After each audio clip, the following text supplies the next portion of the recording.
جی اس کے بعد جو ہے وہ پھر دوبارہ ہمارا آپس میں کنٹیکٹ ہوا جب میں پاکستان آ گیا. پھر وہاں سے وہاں سے نکلی اور عمان گئی, عمان سے ملیشیا, پھر بینکاک, پھر میں یہاں سے بینکاک چلا گیا. بینکاک میں ہم دونوں نے ایک دوسرے سے شادی کی. شادی کر کے پھر بینکاک 1 مہینہ لگ گیا ہمیں شادی کرتے کرتے.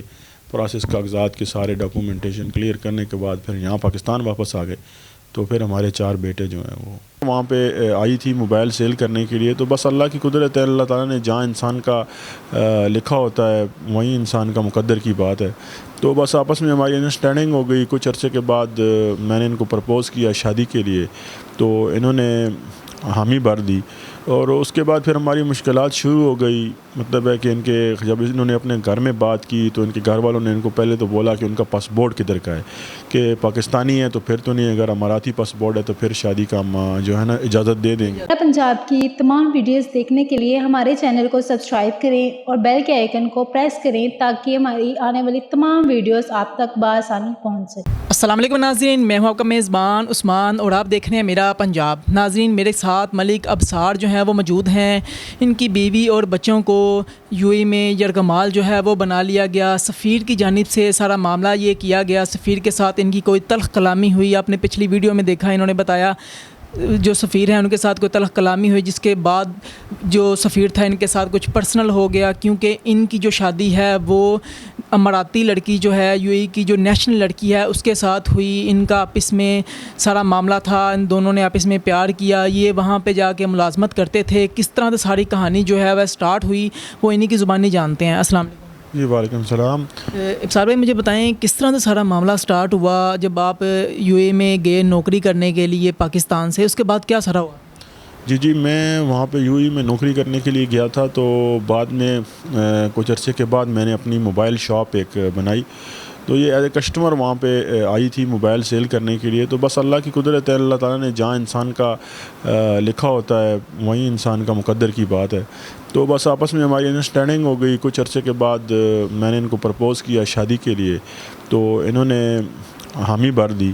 اور اس کے بعد پھر ہماری مشکلات شروع ہو گئی. مطلب ہے کہ ان کے جب انہوں نے اپنے گھر میں بات کی تو ان کے گھر والوں نے ان کو پہلے تو بولا کہ ان کا پاسپورٹ کدھر کا ہے, کہ پاکستانی ہے تو پھر تو نہیں, اگر اماراتی پاسپورٹ ہے تو پھر شادی کا ہم جو ہے نا اجازت دے دیں گے. اچھا مجھے بتائیں کتنا عرصہ آپ کی اور ان کا مطلب کہ ریلیشن چلتا رہا؟ آپ کی دکان پہ یہ آتی رہی اور آپ ان کا موبائل سیل کرتے رہے, مطلب یہ سارا معاملہ کتنا عرصہ چلا اور اس کے بعد پھر پرپوز کیا, اس کے بیچ کا جو ڈیوریشن ہے اس میں کیا کیا معاملہ؟ جی وہ تقریباً یہ 2 سے 3 مہینے کا جو اس میں ڈیوریشن تھا. وہ جب یہ میری دکان میں آئی اس کے بعد ریپیئرنگ کے لیے کچھ ٹیلی فون ہمیں دیے. آہستہ آہستہ کر کے بس اس طرح کچھ میں نے 1-2 معاملات ان کے تھے, کیونکہ ان کے والد فوت تھے. یہ یتیم ان کے والد نہیں ہیں, کوئی سکا بہن بھائی بھی نہیں تھا. تو میں نے کوئی 1-2 معاملات ان کے ایسے تھے جو میں نے ان کے مطلب ان کی ہیلپ کی. تو ان کو اچھا لگا کہ انسان پاکستانی ہو کے میری اتنی مدد کر رہا ہے. تو اس طرح کر کے پھر ان کے ساتھ تھوڑا میری انڈرسٹینڈنگ ہو گئی. تو کرتے کرتے پھر وہ چیز پیار میں تبدیل ہو گئی. اور اس کے بعد جو ہے اچھا مجھے بتائیں شادی میں کیا کیا مشکلات آئیں جب ان کے گھر والوں کو پتہ چلا؟ انہوں نے بتایا کہ لڑکے کے پاس اماراتی پاسپورٹ نہیں ہے, پاکستانی پاسپورٹ ہے. اس کے بعد کیا ہوا؟ اس کے بعد انہوں نے جو میری وائف ہیں انہوں نے کیس کیا. راس الخیمہ کی ایک عدالت ہے, وہاں پر کیس کیا عدالت میں کہ میں ایک لڑکے کے ساتھ شادی کرنا چاہتی ہوں. اور ان کا ایک کارڈ تھا بینک کا, وہ اس کے بھائی کے پاس تھا. وہ دونوں کیس انہوں نے عدالت میں لگائی. تو اس کے بھائی نے ان کو یہ کہہ کے وہ قاضی صاحب کے سامنے, جج کے سامنے, کہ جمعہ کا آج جمعرات ہے تو کل جمعہ ہفتہ ہے, تو ابھی آپ چلیں میرے ساتھ سیٹرڈے کو اور منڈے کو سوموار والے دن میں آپ کی شادی کرا دوں گا. تو شادی کرانے کی بجائے انہوں نے اس کی جو والدہ ہیں ان کو بلایا شارجہ سے, اور میری وائف کو ان کے ساتھ شارجہ بھیج دیا. تو شارجہ جانے کے بعد پھر ہمارا آپس میں رابطہ ہوا, اور یہ پھر اپنے والدہ سے بات کی. تو والدہ کا بھی ارادہ نہیں تھا, کیونکہ عربیوں میں اچھا نہیں سمجھا جاتا کسی دوسرے کنٹری کے لڑکے کے ساتھ شادی کرنا, اور اس آدمی کا مالدار بھی ہونا بہت ضروری ہے. تو میرے پاس اتنا اچھا کوئی بزنس وغیرہ بھی نہیں تھا. تو اور دوسرا میں پاکستانی ہوں, تو پاکستانیوں کو تو زیادہ ہی جو ہے وہ کیا جاتا ہے. تو شادی کے لیے الاؤ نہیں کیا والدہ نے بھی. پھر انہوں نے شارجہ میں ایک عدالت میں کیس کیا. وہاں پر کیس جب لگا تو وہ اصل میں وہاں پہ مسئلہ یہ ہوتا ہے کہ ایک تو فیملی آپ کے خلاف ہے نا, تو پورے ادارے بھی آپ کے خلاف ہو جاتے ہیں. کوئی پولیس کا ادارہ لے لیں یا کوئی عدالت لے لیں، وہ سب ہمارے خلاف ہو گئے، تو انہوں نے جو ہے وہ ڈیلے کرنا شروع کر دیا۔ ادارے جو ہیں وہ نہیں چاہتے کہ ہماری خاتون جو ہے وہ کسی پاکستانی یا کسی اور ملک کے باشندے کے ساتھ جو ہے شادی رہ جائے، ایسا ہی ہے کیا؟ جی جی جی جی، وہ نہیں چاہتے ہیں۔ ادارے بھی جو ہوتے ہیں وہ عربی لوگ اپنے لیے یہ شرم محسوس کرتے ہیں کہ جی ہماری لڑکی کسی اور کنٹری کے آدمی کے ساتھ، پاکستانی کے ساتھ شادی کرے، تو بس اسی طرح وہ ہمارے لیے مشکلات بناتے رہے اور آخرکار ان کے بھائی نے ہمارے اوپر کیس کیا، اور وہ جو جج صاحب تھے اور وہ جو تھے انہوں نے الٹا ان کا ساتھ دیا اور ہمیں پکڑوا دیا۔ دونوں جیل میں چلے گئے؟ دونوں جیل میں چلے گئے، اور مجھے ادھر سے تقریباً 30 دن 35 دن رکھ کے کیس میرے اوپر بناتے رہے، لیکن کوئی کیس نہ بن سکا۔ پھر انہوں نے مجھے جو ہے وہاں پہ جو پریزیڈنٹ ہیں شیخ سے سائن کروا کے اور مجھے پاکستان بھیج دیا، بلیک لسٹ کر دیا، ڈیپورٹ کر دیا۔ جی، اور اس خاتون کے ساتھ کیا کیا؟ خاتون کو بس 2-3 دن جیل میں رکھا، اس کے بعد اس کی والدہ اس کو لے گئی تھی۔ ٹھیک ہے، اور اس کے بعد پھر شادی کس طرح سے کی، کس طرح ملے دوبارہ جو ہے؟ جی، اس کے بعد جو ہے وہ پھر دوبارہ ہمارا آپس میں کنٹیکٹ ہوا جب میں پاکستان آ گیا۔ پھر وہاں سے نکلی اور عمان گئی، عمان سے ملیشیا، پھر بینکاک، پھر میں یہاں سے بینکاک چلا گیا۔ بینکاک میں ہم دونوں نے ایک دوسرے سے شادی کی، شادی کر کے پھر بینکاک 1 مہینہ لگ گیا میں شادی کرتے کرتے، پروسیس کاغذات کے سارے ڈاکومنٹیشن کلیئر کرنے کے بعد پھر یہاں پاکستان واپس آ گئے۔ تو پھر ہمارے 4 بیٹے جو ہیں وہ 4 بیٹے، بیٹی بھی ہے؟ جی جی، بیٹی بھی ہے جی۔ تو پاکستان میں آئے، پاکستان میں کتنا عرصہ بیوی آپ کے ساتھ رہی؟ پاکستان میں تقریباً یہ میرے ساتھ تقریباً یہ پہلے جو ٹور تھا اس میں تقریباً 3 سال رہیں۔ پھر ایک دفعہ یہ جو یو ای کے جو امبیسڈر ہیں مسٹر حمد عبید ابراہیم سالم الزابی، انہوں نے ان کو چکمہ دے کر بلایا کہ اب میں آپ کے پیسے لگوا دیتا ہوں، وظیفہ لگا دیتا ہوں، تو آپ آئیں ایمبیسی میں۔ یہ ایمبیسی میں گئی تو ان کو سیم ڈے انہوں نے یو ای کے لیے ٹریول کر دیا۔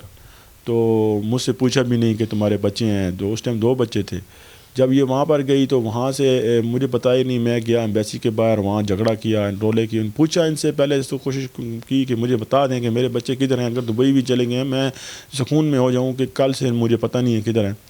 تو انہوں نے بچے میرے ادھر بھیج دیے، ادھر جا کے ایک ادارہ ہے دام الاجتماعی، وہاں پر میرے بچوں کو بند کر دیا۔ وہ پھر 1 ہفتے کے بعد اس کی والدہ کے ساتھ رابطہ ہوا میری وائف کا، تو پھر میں نے کوشش کر کے اللہ کا کرنا ہوا، میں نے اپنی وائف کو وہاں سے نکلوایا، اور یہ جب باہر آئی شارجہ میں ایک ہوٹل میں انہوں نے اسٹے کیا۔ میں نے ان سے پوچھا کہ آپ نے کیا کرنا ہے، یہاں رہنا ہے یا پاکستان واپس آنا ہے؟ انہوں نے کہا میں نے پاکستان واپس آنا ہے۔ پھر میں نے ان کا ٹکٹ بھیجا اور یہ پاکستان واپس آ گئی۔ اور پاکستان میں پھر آپ کے ساتھ پھر کتنا عرصہ رہے؟ پھر تقریباً 2-3 سال اور رہیں، 2 سال۔ اور اس کے بعد پھر یہ سارا معاملہ؟ جی جی، اس کے بعد یہ سارا معاملہ ہوا۔ اس کے بعد ان کا 2017 میں پاسپورٹ ایکسپائر ہو گیا تھا، تو وہ میں نے آپ کو بتایا۔ اس کے بعد ساری کہانی پھر آگے والی کہانی ساری پھر تب سٹارٹ ہوئی؟ جی جی، تب سٹارٹ ہو گئی دوبارہ۔ جی، اب آپ کیا چاہتے ہیں؟ بیوی اب آپ کی ادھر ہے، بچے آپ کے 5 بچے جو ہیں وہ وہاں پہ ہیں، کیا چاہتے ہیں، کیا اپیل کرنا چاہتے ہیں، کیا معاملات ہیں؟ جی جی، میں جو ہے بس دبئی کے جو حکمران ہیں صاحب سمو الشیخ محمد بن زائد جو ہیں، ان کے سامنے اپیل کرنا چاہتا ہوں کہ میرے بچوں کو مجھ سے ملایا جائے، یا میرا بلیک لسٹ ختم کر دیا جائے، یا میرے بچے جو ادھر ان کے اوپر ٹریول بین لگا دیا ہے میری وائف کے اوپر وہ ختم ہو جائے، وہ واپس پاکستان واپس آ جائیں۔ ایک باپ اپنے بچوں سے مل لے، ایک باپ اپنے بچوں کے لیے تڑپ رہا ہے اور بچے اپنے باپ سے ملنے کے لیے تڑپ رہے ہیں۔ تو یہ جو ہے میری اپیل ہے، کرنا چاہتا ہوں کہ وہ میرے جو ہے نا میرے اس مسئلے کو حل کریں۔ انصاف چاہیے آپ کو؟ جی جی، مجھے انصاف ملے۔ ظلم۔ ناظرین، آپ نے ساری کہانی جو ہے ملک ابصار کی زبانی سنی کہ کس طرح سے ان کی شادی ہوئی، کس طرح سے کب یہ دبئی میں گئے، یو ای میں گئے، وہاں پہ جا کے انہوں نے نوکری سٹارٹ کی، جاب سٹارٹ کی، کس طرح سے ملن ہوا، کس طرح مشکل حالات کے باوجود انہوں نے شادی کی۔ اس کے بعد پاکستان ان کی بیوی آئی، یہاں پہ رہے، ان کے 4 پہلے بچے تھے، پھر 5 بچے ان کے ہو گئے، اور سارا معاملہ کس طرح سے پیش آیا۔ پھر ان کی بیوی کا جو پاسپورٹ ہے وہ ایکسپائر ہوا، اور وہاں پاسپورٹ ایکسپائر ہونے کے بعد جو ہے وہ سفیر کی جانب سے رکاوٹ جو ہے وہ بنائی گئی، اور ان کا سارا معاملہ جو ہے وہ خراب کیا گیا۔ اب بیوی اور بچے جو ہیں وہ یو اے میں موجود ہیں، یہ پاکستان میں ہیں، یہ یو اے جا نہیں سکتے، اور بچے جو ہیں وہ پاکستان آ نہیں سکتے۔ ٹریول بین لگایا گیا بچوں کے اوپر، ان کو بلیک لسٹ کیا گیا، اب یہ یو اے جو ہے وہ نہیں جا سکتے۔ آپ اس ویڈیو کو شیئر کریں تاکہ ملک ابصار جو ہیں پاکستانی شہری ہیں، ان کو انصاف مل سکے اور یہ اپنی زندگی پہلے کی طرح گزار سکے۔ اس ویڈیو کو آپ نے شیئر کرنا ہے۔ اسی کے ساتھ اپنے میزبان محمد عثمان کو اجازت دیجیے، پھر ملوں گا کسی نئی ویڈیو میں نئی اپڈیٹس کے ساتھ، تب تک کے لیے اللہ نگہبان۔